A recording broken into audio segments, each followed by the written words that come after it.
Live? I just started. Okay. We also, want to welcome those who are watching via Ustream. We just want to thank you for tuning in tonight. Once again, we're finishing up our series on courageous. We're right at the last scene. If we remember last week, we reviewed which scene was it? It was actually the speech scene, and we reviewed the shootout. Was it? Yeah. It was the shootout that we reviewed. Um, Before we go into that, though, since this is the last section, let's take maybe a few minutes. Let's kind of like review some things, some stuff that we learned since we started on this series for Courageous. If you can remember the first set of scenes that we started reviewing, remember we were talking about responding to tragedy. Do y'all remember that? Yeah. Yeah, sort of, kind of, maybe. Was that the scene where he What kind of tragedy? What type of tragedy did they What have? scene we did? We just reviewing, just going I was back. asking a question. Okay, now, Ms. Cameron. Tell us some tragedy. No, I was asking was that the scene where he found out his daughter died. No, you supposed to say that was the scene when he found out his daughter died. No, I was asking. Confidence, man, confidence. Yes, that was the scene. And we talked about, if you all can remember,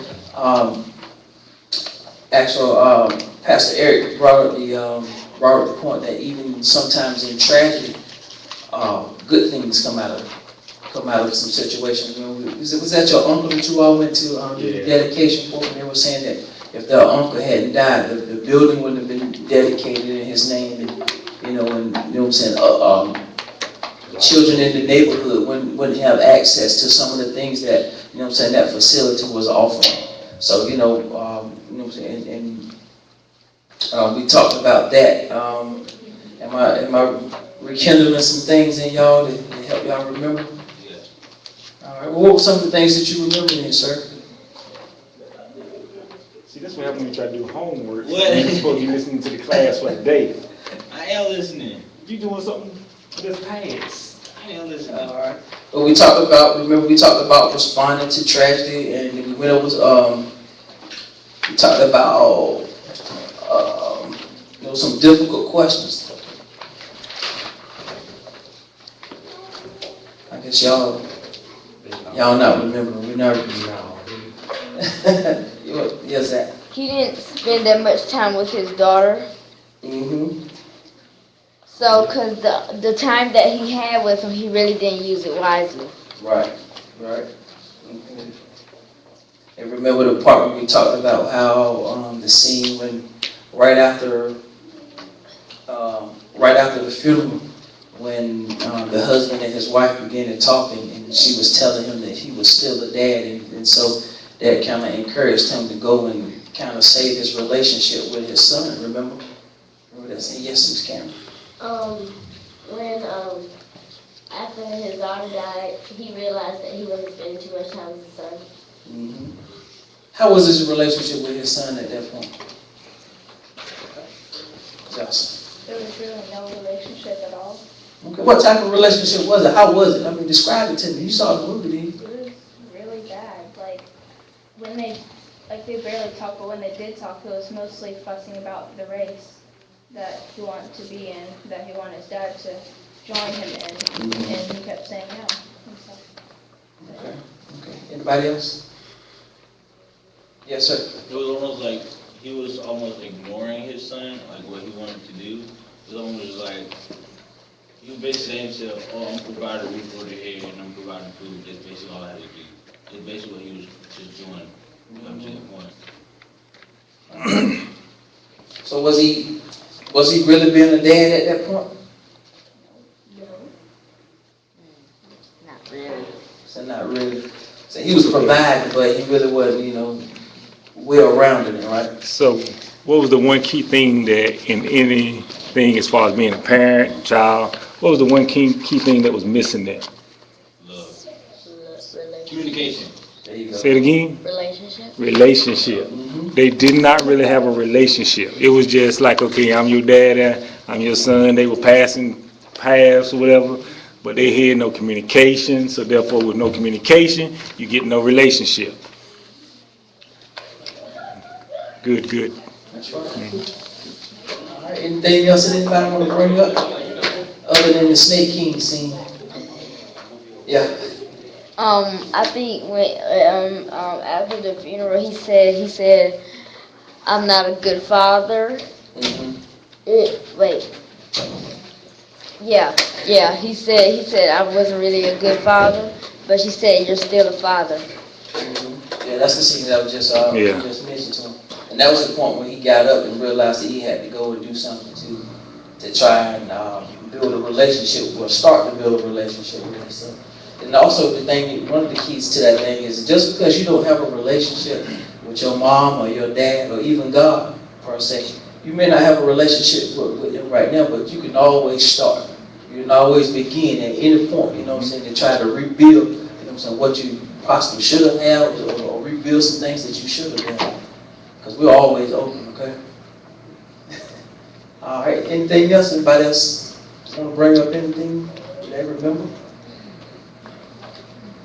What about the test of character? Remember when they all had, I believe it was the part when they had just signed the father declaration, and a lot of some things had started to happen. Anybody remember anything about that? Yeah, go ahead. And then we're gonna You mean do like this. right after it, or? Mm-hmm. Just soon, remember right after when they had the little ceremony, and they began to sign the declaration. You know what I'm saying that this was some things that they were going to be, that they were going to hold themselves, you know what I'm saying, they were going to hold themselves accountable to. And so once they signed the form, the very next scene, some things started to happen. All right, go ahead. The yeah, what she said. His name. I forgot his name. What is it? Shane. Oh yeah, him. When he started to he started hiding that he was using drugs and stuff and all that, Mhm. and Adam started to find out, and then he ended up going to jail right after he signed the resolution. Anybody remember the situation? The situation with Javier and his job situation? Yeah. Oh yeah. Mm-hmm. Well, talk about it. Tell us about it. Okay. I think he said to sign 6, even though there were 7, and he told him to take one to a different kind of company, I guess. Mhm. But so it was just a test, because when he came back that day, he said he wasn't gonna do it. He said you got promoted. Mhm. That's it. And sometimes we really get tested in that way. Really in the real world, that's how people actually do it. Sometimes they'll come up to you and they'll offer you a bad deal, and it's up to you whether or not you take it. You know, so you know what I'm saying. Always remember that. You know what I'm saying. Doing the right thing is always the best thing, because you never really want to compromise who you are. You never want to put yourself into a situation where every day of the week you living like a Christian, and then one situation somebody offer you a good, what sounds like a good deal. You know, you don't want to compromise yourself, because if you ever compromise yourself one time, that's the way people are always going to look at you, especially if it's in a work setting and you got people under you, or people are sitting back watching you in that situation. Okay, Terrence, what you got? Well, they already said what I was ready to say. What was you going to say? We want to hear from you. Those students always say. No, for real. I forgot what I was gonna say. Cause she already talked about the man getting caught stealing drugs from the evidence room. And then So what was so unique about that situation? Because, you know what I'm saying, by him being caught, or by them finding out, that put Adam into a kind of a funky situation. So, you know what I'm saying, how did that? because it put Adam in a funky situation, because he was like, do I either A, do what's right and make sure that the evidence, or do I do what's right and turn him in, or do I B, because he's my friend, sort of like tell him not to do this anymore, but just don't really make an effort to tell him to stop. So let's be honest, I mean, really be honest about it. How would you handle this situation? I'm not gonna be a cop, so I don't. No, I'm just saying, let's be honest, if you were in a situation, let's say you were at school, and you were with one of your buddies, and you know what I'm saying, one of your buddies was doing something and you knew that it was wrong, how would you handle the situation? It depends on what it is, I don't No, know. no, I no. don't know. You wouldn't be no snitch with you. I That's the don't, going word now. I don't know. I don't know what I would do. Okay, you think about that for a minute, Ms. Cameron got I know something what I she would needs to do. say. First, I would tell them to stop, and then I would tell them, but I wouldn't tell them like they did that. I would first tell them like, well, like why they did it and everything, and then I would tell them. So I But what don't, if it was something that could possibly put your life in danger? So like one of your friends brought a gun to school or something, and you really didn't know what their intention was.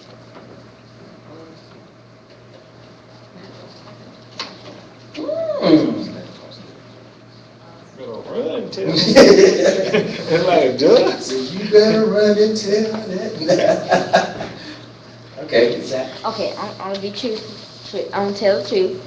I probably wouldn't tell. I would just tell him to stop and put the evidence away and just move on. So you tell somebody with a gun, they need. No, I'm talking about Okay, the but here, ask another evidence. question. Yeah, but yeah, a kid brought a But gun to no, school. no, but I would tell him that one though. Okay. For that situation, it's almost like you want to tell them, but if you brought the gun to school to hurt somebody, you could be that person, be like, look man, you don't want to hurt that person, because really if you did, you're going to be in more trouble. So the best thing for you to do is turn it in, because that way you'll get, I mean, you'll take the punishment because you brought a gun to school, but it's almost better that if you hurt somebody, because really you can get charged with manslaughter or something like that. If you bring the gun and shoot somebody, The consequence would be more lenient than. if you turned it in instead of them finding it. But still, there's still a chance that just you talking to him is not gonna be enough. Well, then you go tell. It's gonna be too late then. Yes, it is. I mean, because really, just think about it. So you think about the Columbine situations, even the situation that happened up in Connecticut. Somebody possibly could have talked to them young men before they did it, but you know what I'm saying, nobody never really said nobody never really told and said anything about what was going on with them. Yeah, But then you gotta look at the number of lives, just because if there was somebody there that had an opportunity to say something in advance, that didn't say anything, look at all the lives that they could have saved. All the people that still could be living. You know what I'm saying? All because, you know what I'm saying, that's my homeboy, that's my friend, and so I'm gonna talk to him instead of going to tell. Yeah, but like you said, it would stop bad stuff from happening, and then like, if you talk to them, it'll put in their mind, hey, my friend doesn't want me to do this, maybe I shouldn't do it. Let's get real. It- Let's get real. It'll be there, it doesn't mean they'll actually I teach middle follow, school to flag. it doesn't mean they'll actually follow what they're gonna do. I I mean, mean, it's gonna be there, it might change what they're gonna do, but it's still gonna be there. I don't know. let Mr. James say. I think another issue here is we're looking at things from the eyes of adulthood. They are naive as children because we used to be naive as children. We used to think that we had that much influence over our friends. Now we know better. Right now, you'd like to think in the 6th grade, if I go and tell my friend who thought somehow that it was okay to bring a gun to school, if I tell him it's not okay, then he's gonna change. Well, I already know. If he brought a gun to school, he doesn't care about my opinion, and he's got some other stuff on his mind. You know, that's like if, right now, if one of my coworkers had a gun at work, whereas, you know, if this was a different scenario, I might think, maybe I'll go and talk to this guy. But the world has changed drastically. I'm trained to do that type of stuff. I'm not going to approach him at all. I'm going to alert authorities, get out of the building, and call the police. Yes, far away. I'm just trying to think of who you're talking You're absolutely right, I am. And I I'm wanna smart. stay one. A live one. Yeah. But we're also taking it as though the person is saying, If I mean, have a can gun- you talk to crazy? Is that what you're doing? Is that possible? When you say hello, crazy, crazy gonna say hello back. But it's not gonna change if you talk to crazy. Crazy don't change because you talk to him. That's right. And I think that's what happens a lot of times. Our kids in middle school, for some reason, don't realize the reality and the consequence. Because, you know, even when you say, yeah, some things, regardless whether you turn yourself in or not, it's a certain amount of punishment, a level of punishment that you're going to get regardless. Whether you turn yourself in, whether you didn't turn yourself in. If you get caught, there's a certain level of punishment you're going to get. So, I mean, now, it's going to be less than if you actually kill somebody or you put it out on somebody and things that capacity. But, again, as kids, a lot of times, we don't think. And, you know, and even adults sometimes don't think, and because whatever the dude is that was Hispanic. But that rascal, I mean, he had a family. He had a son or whatever the case be. He done signed the agreement and stuff, but yet he's thinking that, okay, I need to make some extra money. I ain't making enough as a cop. So, you know, I need to do what I need to do to help my family. So his idea was he helping his family, but if you get caught, then they out there. It was Shane. I'm gonna say happy hours got a Yeah, job. I'm just messing, yeah. I was just testing to make sure y'all. No, I'm just messing because I thought Shane was Hispanic or something. You did? Yeah. He did, remember? He thought Shane was. He Italian or something. I still believe it. But kids at that age, they don't want to be known as a snitch, because if they, That's what I say. Yeah. you don't want to be like, well, I really don't want to do anything, but I brought a gun, but I really won't do it, snitch. You know, you don't want to be known as. And I'm trying to get kids to understand. I teach middle school. Get over that snitch. I know that. Cause, and it's hard for them to do though. I mean, 'cause- really, you find out They care real so much fast. about you their ain't have no parents, what they friends. think. But I'm gonna tell you the sad thing about it is, what I've learned is, when the individual leaves, I had a lot of kids come up and tell me after they left the room. Of Now, they ain't gonna be a snitch in front of him. They say they want to be a snitch, and they'll say it all day long, but as soon as the scenarios change and the individual's not around, they snitch quick. Well, that's the cast, that's the cast, the Called fear factor. off of them. Yeah. If I say I'm not gonna be a snitch, then I go Exactly. snitch. Because I said I'm not a snitch, you won't be looking at me. The fact is, if you don't do it in front of him, but like, say if somebody throwing paper in the class, and you like, who throwing paper, nobody say nothing. But if I come up to you after class and say, so-and-so throwing paper, that mean he can't come to me and say, why'd you tell him? Unless you tell him that I said you was throwing paper, then he don't know. He just know that you know that he was throwing paper. But yeah, we actually had that case now. At some point though, kids gotta realize, and what you find out, like, if you telling on your boys and they saying that you did it, at some point everybody gonna have to come together, and then like your boy just said you did it. Yeah. And then, I mean, we had a case that, I mean, and we had team day, and people were stitching out other folks that folks been tight, and they like, okay, I can't believe you said that. They was good after it was over with, but they still was stitching each other out in front of each other. Because it's called self-preservation when it all boils down to it. And that's why I'm a snitch. If you got a gun, That's right. I think I'm gonna have to tell on you, if nothing else, to save my life and the life of my family and my future kids, or what, you know, depending on how old I was or whatever. Exactly. The way society is now, you have, like, you should. That's gonna be extreme though, we talking about a gun. But a gun can, In middle school though, Right, they but was I'm doing saying, that crazy stuff. we would all quickly Yeah. say, I tell if I saw someone with a gun. Ah, sure. What if we saw someone working a shady deal at work? How quickly would we alert authorities? No, that's not good enough. Not that quick. I ain't You know gonna what I mean? snitch. We might have that conversation, you know what I mean? I have No, to report on HR. but, and so you shall. Oh, you first. On your book. You know, that saves somebody a phone call, but as for me, my thing would be to give people opportunity to, okay, maybe I didn't see it right, maybe, you know. And that's what Cameron said initially, go to the individual, like, Or go okay. to the individual and ask and see where it's coming from, what's going on. This is not this is not including the gun situation. Right. Sometimes. This ain't the gun situation. I ain't even finna talk to you. I'm getting to tell you, okay? Because I don't know what you about to do with that gun. I don't know how many bullets you got and whose name's on them. Nobody's. Exactly. In my situation, you know, somebody working in the prison, if I see somebody doing something shady, one thing that I have learned is, you know what, you doing something shady means you compromising me going home at 4 o'clock. Okay, That's my job. Prison. I mean, because if anything goes down, whether, you know what I'm saying, somebody got something, whether somebody lose something, they automatically go in the automatic lockdown, and then they do a full search of the whole prison. So that means I got to sit there until they search that whole prison, each and every one of them cells, all 1,000, Ooh. hospital included, you know what I'm saying, and everything, and then, you know what I'm saying, once they do all the searching, then I got it. But in terms of somebody bringing a gun in, then you still compromise when going home.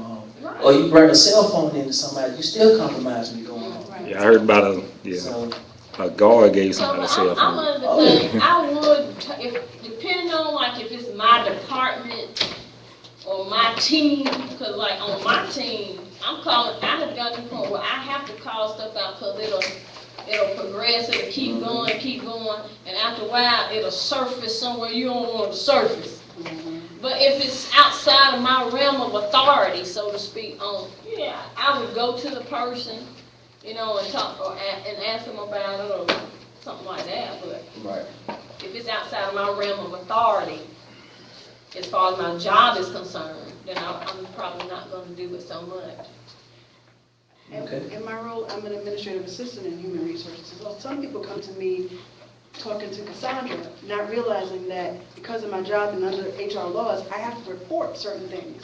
Just like if, you know, I was working with children and something was going on with a child, I have to report because, you know, that's just kind of my responsibility. So, you know, somebody had admitted that inappropriate behavior. And I had to go and tell it. And, you know, sorry, you told me. Don't you know where I work? Right. Like, And I came out, I didn't tell, and I Yeah. knew. Right. It's on me, but it's also on the university. Ah, blow the whistle. Okay. So it's almost like if a teacher, like if a student comes to a teacher and say, hey, look, this is going on at home, I don't really feel safe in my house. And then the student says to the teacher, I don't want you to tell this, I just feel like you're good to me, I can talk to you. The teacher has to tell it no matter what. go to that social worker. But if he doesn't tell, he gets in trouble because he knew. But the teacher by law has to tell. Because if something happened to you and you done told somebody, yeah, You get on you're named in the suit. that's trouble. That's right. A line right by yourself. That's right. It can be something as simple as your child saying, "Oh, I told my teacher, but I told him not to tell nobody," and then that brings you into court of what happened. So that means a lot of stuff going Then on. I'm the dare happen. Oh, tonight. All right. That's just like, we string the line. Mhm. That's just like that situation. Just don't say no name. Person X. Yeah, that situation, you know, that I know of where an employee was fired, and the employee turned around and filed a sexual harassment lawsuit against a certain person. Mhm. And when the information was trickled down to the management staff, you know, my name was in it, and it was more or less not the fact that I knew anything. See, if I knew anything as far as documentation, what was said, what I overheard, stuff like that. And sometimes even if you're not involved in it, you can still get caught in something like that. So, and with my name being in that lawsuit, I legally have to disclose if I know anything, so. Yeah. What about the shootout? Well, I know we talked about the testing, we just got finished talking about the testing character, and that went along with the courageous decision. Anything about the shootout that anybody remember that want to make a comment about? Let's go to Mr. Terrence. I remember the little girl that was being nosy. I remember I said something like, a lot of times people get in trouble because they're trying to be nosy and they get caught in something they can't get out of. Okay. Daddy, Dad. Okay, she'll call for her daddy to save her. And how do you reference that? When we talked about it last week. The daddy didn't come that quick, so the policeman, he was like her superhero because he came in and pushed the guy over, and then the dad came out after all that stuff happened, and then they just walked off in the sunset. Alright, Ted. I know I always hear like, our Father recognizes our voice and stuff like that. Like when He knows, like my mama knows, like when I want something, just by the way I'm talking, when I want something, but I don't feel good, or when I'm just hurt, she knows that. And that was basically put to the point that our Father knows our voice, no matter what situation it is. When we call for help, I don't want to say He'll always be there, but sometimes it's almost like God will show up to when you need Him the most. But if it's almost like you doing stuff just so He can show up, then God sometimes has to show you a lesson that I'm not just going to show up just because you expect me to show. I mean, you get what I'm trying to say? It's You don't almost like, test God. yeah, Don't try to test God. We yeah. talked about that. Don't Yeah. just getting yourself in circumstances just because you know God gonna get you out. Like we talking about premeditated stuff. It's quite different when you accidentally find. Not that you won't have circumstances, but again, we know God looks at our motives. He's looking at our heart. He's looking at our thoughts more so than He's looking at what we're doing. That's what we as Christians don't understand is God is looking at what's on the inside. That's what the word says versus what's being done on the outside. That's right. And so two people can do two of the same things. It doesn't necessarily mean they're going to end up with the same circumstances. Why? Because God is looking at your heart. He's looking at your thoughts. He's looking at your motives. And so the thing about it is many of us could fall into situations because we're ignorant, don't know no better, and then some of us know better, and we get in. We don't fall in, we get in, knowing or initially going in saying, God gonna save me, God gonna forgive me, and that's when you're putting yourself in a place where you're testing God.